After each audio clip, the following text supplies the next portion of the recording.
Good day, everybody. Today is going to be a video going up on March 22nd. It will be titled, Robots Replacing Fundamentally Human Things. Thoughts from a Future President. So, out in the world of the internet, right, we've all really seen titles that look like this. Tenet AI laundry robot detects stains, adjusts settings, washes, dries, and even folds clothes on its own. Right? So, it's a robot that, like, does human things. Like, it'll do small tasks for you, right? And then you'll see things like this, where it says, in 2022, a terrifyingly humanoid Tesla robot would go on sale by 2027 for $20,000. But first, the bots will be put to work in Tesla factories, where potential jobs could include carrying parts to other robots on the manufacturing line. So, my main thought on this is, if he's able to actually put the $20,000 price on these robots, how much does it cost for him to make these things? And it sounds like if you're carrying parts with robots to other robots on a manufacturing line, realistically that manufacturing line is probably manufacturing more robots. Like, that's really, really, really weird, right? And when people see this, they're like, oh man, the future, automation, right? I'm like, those are jobs. Like, those are jobs going away. And we're in 2025 now. This is now 2 years away. With the way Elon Musk has been promising things, this likely won't occur in 2027. I'm just being realistic. Not trying to be, like, biased, but he has promised things that have not occurred, right? It's very interesting that he would have robots carry parts to other robots on the manufacturing line. Not expressly stated, but can easily be assumed, making more robots, right? Even if Tesla cars, like, they're self-driving, robotic, yeah, you get it. So the dream of the laundry robot persists. 400 million in funding from a group including the Amazon founder and ChatGPT maker OpenAI. Like, dude, what? $400 million to do this? To bring household robots to a practical reality? Then they show a video of a prototype robot folding laundry, making coffee, and bussing a table. And then it does say, but the company noticed. I didn't take a screenshot of it. And it basically says, like, gosh, what did it say? It basically said, like, chat bots and, like, robotic AI are completely different. Like, they learn completely differently. There's completely different code involved. Like, it's a completely new world for them, right? Like, don't expect a personal butler immediately, right? So I found this article from on Fox News, obviously, by Kurt Knutson, the Cyber Guy report.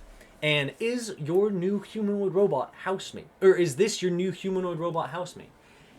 Home robot automates household chores like Rosie from the Jetsons. Interesting. It looks like this. What the heck is that thing? Look at its arms. Look at its leg. Like, this is crazy. Standing at 65 inches tall, with features like AI-driven conversation, human-like movements, and the ability to manipulate objects with impressive dexterity. It's a humanoid robot, like, weirdly human. So he says, imagine waking up to freshly brewed coffee, or picture Neo Gamma helping you hang pictures, doing laundry, or even serving wine during dinner. Dude, those are, like, fundamentally human tasks. Like, these are things that humans have always done. And, like, when it says helping you hang pictures, I think that's a really interesting idea from Kurt, because those are your memories. Like, helping you hang a wedding photo, or, like, a painting of your great-great-grandfather, having a robot help you do it would be really, really strange. Like, really strange, right? Then, what makes this humanoid robot so special? Human-like design.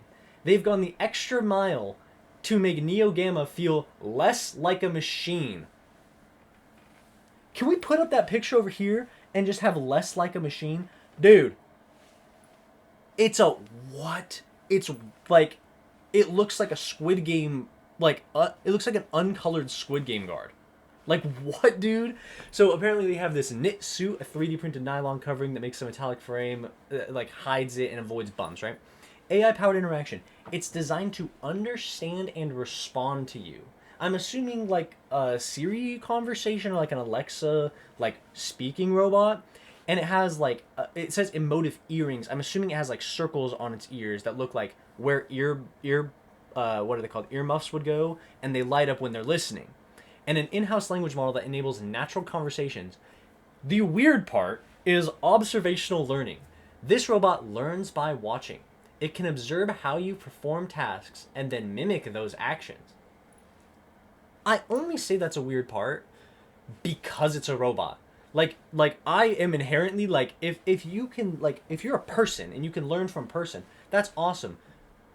Having something else that we don't fully understand the actual behavior of, learn from humans by watching, is crazy. Like, and I mean, realistically, how else are you going to teach a robot?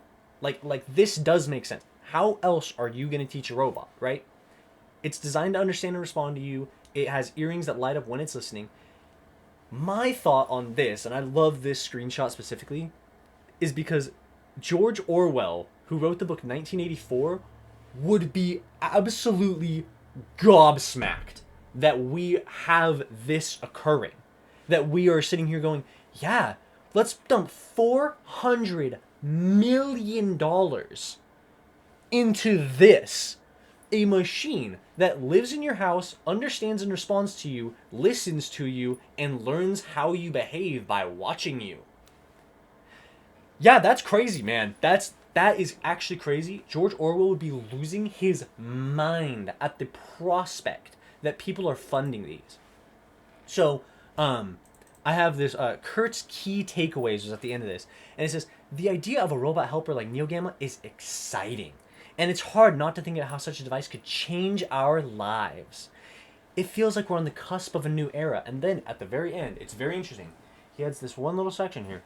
Will we look back on these videos of these early models with nostalgia? Or will the robots of the future have something else in store for us? Only time will tell. Dude, you might as well just say Skynet. Like, just use the word. Like, just use the word Skynet. Like, you can just say evil robot takeover. Like, you can just do that. So I'm like, okay, Kurt Newson, I don't know how to say the name. But this is a Fox News article. I don't really align with Fox News. It was just what came up. And Kurt has written a couple articles on robots. So he has this one from literally a week ago from when I'm recording this, March 11th. Creepy humanoid robot uses 1,000 eerie artificial muscles. Too human for comfort is how he prefaces this in the one sentence description of his article. Too human for comfort. Can we get the photo back of the robot? It's 65 inches tall. It's 5'5". And they literally use the term incredible dexterity. But this one from a week ago, whoa, too human for comfort. He also did this from March 8th, 3 days before Mr. Eerie Artificial Muscles. Chinese humanoid robot lands world's first front flip. And you gotta include, it's significantly more difficult than a backflip. Significantly, guys. Okay, like, robot backflips, I mean, that's nothing. Like, anyone can, I mean, my robot dog can do a backflip. Like, it's fine. Like, this is a very interesting article. He does write a lot of articles. Like, he is a journalist full-time for Fox News. The only other thing I saw from the last 3 months was January 17th. Chinese tech firm shares robot training secrets with the world. Over 1 million, a repository of over 1 million robotic movements to provide robotic training. Okay, cool. That's literally it. So that's Kurt, and then his takeaways are it's exciting. It might be nostalgic. It might be Skynet. It might be. But, like, well, only time will tell, right, guys? Like, only time will tell. I just thought it was so interesting that he had okay, get these pictures out of my way. I just thought it was so interesting that he had like such varying thoughts given the day. You know, and I mean, I didn't read those full articles the other way. I didn't, like, dissect them in the way that I did his one article. But I will say, like, my thoughts on it personally is, like, I'm a very grounded person. Like, I was raised in the digital age, and I don't really believe that we're at a point where robotics can be industrialized to the point of widespread help, right? Like, these things seem like the ultra wealthy would use these things to replace human labor because it's cheaper for them to do a down payment of 20,000. Honestly, it'll be more like 150,000 realistically. It's cheaper for them to do a down payment of 150,000 one time and just upkeep and maintain the robot than it is for them to pay someone $50,000 a year for 5 years, right? Like it's cheaper, it's cheap labor. Like that's what they're looking for, and the average person will never own one of these. Like Detroit Become Human could not occur because of our economy. Like the economic state of America right now, Detroit Become Human could not occur.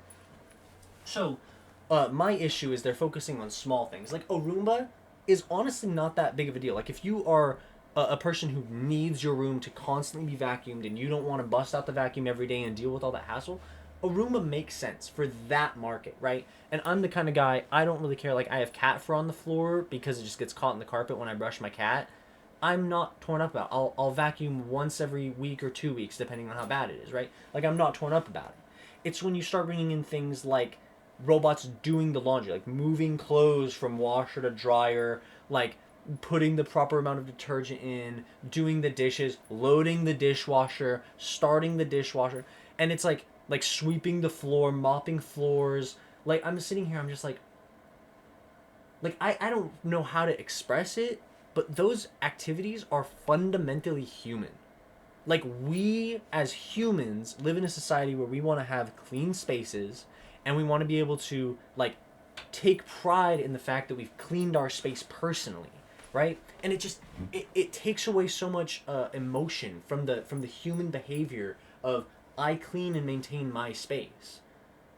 It just takes away so much of that like pride in oneself to have a clean space. I know I'm not exactly in the cleanest space right now. Like my bookshelf needs organized. I have a towel on my couch. I'm not exactly the most organized person, but I'm not a robot. Like I'm not looking for peak efficiency. Like I have things I want to do. I want to edit videos. I want to make content. Like I want to learn more about the economic state and the geopolitical state of the world. I want to see how international trade works. Like I have other priorities, right? But I feel as though what they're trying to do and like build up hype for is literally going to make us feel less like people. Like there's so much emotion that goes into like feeling like a person. Like when I go outside and do yard work and I become grounded and I want to be social afterwards. That's grounding me as a person, right? When I go and sweep and mop my kitchen, I look at it like it's clean now. Like I feel accomplished, right? All my counters are clean.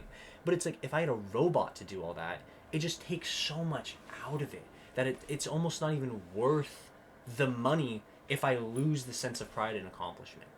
And I feel that way out of a lot of like the AI things that are going on in the world, but that's my thought on like household task robots. Like the Roomba I can really understand. Vacuuming sucks. But when you're talking about doing dishes, it's not hard. And it doesn't take up that much time. Unless you have 18 children or whatever. But like it's not as hard as people make it seem.